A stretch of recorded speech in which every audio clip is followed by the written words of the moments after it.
Iran మీద సృష్టించినటువంటి ఒక హైప్ బెలూన్ పగిలిపోయింది అంటున్నారు విశ్వభారతం. బెలూన్ పగిలిపోయింది, గాలి మొత్తం పోయింది. లొంగిపోయే షరతులకు సంబంధించి చర్చలు జరుగుతున్నాయి. ఇరాన్ ఇప్పుడు ఓటమిని అంగీకరించి పాకిస్తాన్కి ప్రయాణించి షరతులను అంగీకరించే స్థాయికి చేరుకుంది. ప్రత్యక్షంగా చర్చలకు కూడా సిద్ధమైందని సమాచారం. మొదట అణు సమస్యపై, ఆ తర్వాత బాలిస్టిక్ క్షిపణులపై, అంతేకాకుండా ఇరాన్ ఇకపై తన సరిహద్దులు వెలుపల ఉన్న ఏ దేశ వ్యవహారం జోక్యం చేసుకోవడానికి అనుమతి ఉండదు.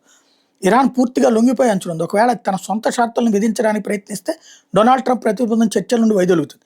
మరియు ఇరాన్ మరోసారి చుట్టుముట్టబట్టడం మరియు యుద్ధం అనే ముప్పును ఎదుర్కొంది. అటువంటి పరిస్థితుల్లో అది కొన్ని వారాల కంటే ఎక్కువ కాలం నిలబడలేనటువంటి పరిస్థితి. ఇరాన్ సంపాదించే చమురు ఆదాయాన్ని బాంబు దాడుల వల్ల నష్టపోయిన దేశాలకి మరియు స్ట్రెయిట్ ఆఫ్ హార్ముజ్ మూసివేత వల్ల నష్టపోయిన కంపెనీలకు పరిహారంగా ఇవ్వాల్సి రావచ్చు. ఇది చాలా పెద్ద విషయం. దీనివల్ల ఇరాన్ అనేక దశాబ్దాల పాటు అప్పుల బారిన పడే అవకాశం ఉంది. స్పష్టంగా చెప్పాలంటే ఇరాన్ యుద్ధంలో ఓడిపోయింది. ఇప్పుడు దాని మూల్యాన్ని తన వనరులతోనూ సార్వభౌమాధికారంతో చెల్లించాల్సి వస్తుంది.